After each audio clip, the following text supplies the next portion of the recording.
AP శాసనమండలి వాడివేడిగా జరుగుతోంది. అధికార విపక్షాల మాటల యుద్ధం తారాస్థాయికి చేరింది. హజ్ యాత్రపై మంత్రి సత్యకుమార్ చెప్పిన సామెత సరికాదంటూ వైసీపీ ఆగ్రహం వ్యక్తం చేసింది. ఒక మతాన్ని కించపరిచేలా మాట్లాడారంటూ మండిపడ్డారు. తమ మాటలు ఎవరైనా బాధ పెట్టుంటే వెనక్కి తీసుకుంటానని మంత్రి సత్యకుమార్ చెప్పారు. అయితే మంత్రి సత్యకుమార్ కావాలనే అలాంటి వ్యాఖ్యలు చేస్తున్నారని వైసీపీ మండిపడుతోంది. మంత్రి సత్యకుమార్ తన వ్యాఖ్యలను వెనక్కి తీసుకుంటున్న వైసీపీ గొడవ చేయడం సరికాదంటూ మంత్రి అచ్చెన్నాయుడు ఫైర్ అయ్యారు. అధికార విపక్షాల మధ్య మాటల యుద్ధం ఆగకపోవడంతో మండలిని కాసేపు వాయిదా వేశారు చైర్మన్.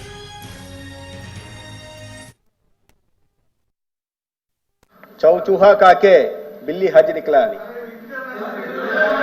100 ఎలకలు తిన్న బిల్లి ప్రాయచిత్తం కోసం హజ్జుకు పోయినాడు అధ్యక్ష. విధ్వంసం సృష్టించి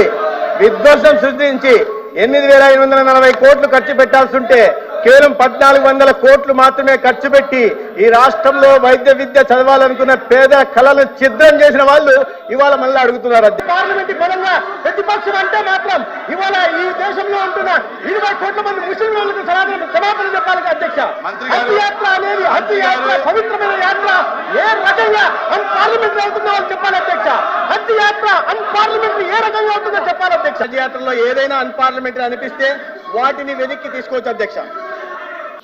ఎందుకో కానీ అంటే పేరు నేను కోట్ చేయకూడదు, కానీ మంత్రి గారు మరి ఆయన బాధ్యతని విస్మరించి ఎప్పుడు కూడా హార్ష్ పదాలతో ఏదైతే వాడుకున్న పదాలు ఉన్నాయో వాడుకుంటూ మతాలను కానీ వ్యక్తులు కానీ మరి దూషిస్తూ మాట్లాడడం అనేది సంబంధం కాదు అధ్యక్ష.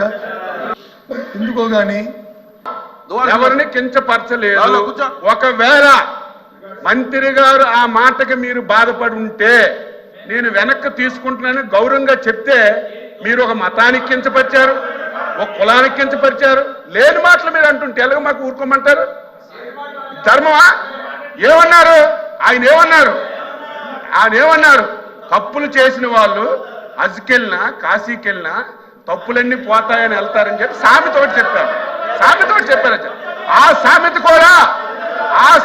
కూడా తప్పైతే, ఆ సామెత అన్పార్లమెంటరీ అయితే, ఎవరైనా బాధపడితే బేషరతుగా నేను వెనక్కి తీసుకుంటున్నానని చెప్తే గౌరవ సభ్యులు ఇక దాన్ని మీరు 10 మంది సభ్యులతో మాట్లాడించడం, పెద్ద చేయడం ఇది భావ్యం కాదు అధ్యక్ష.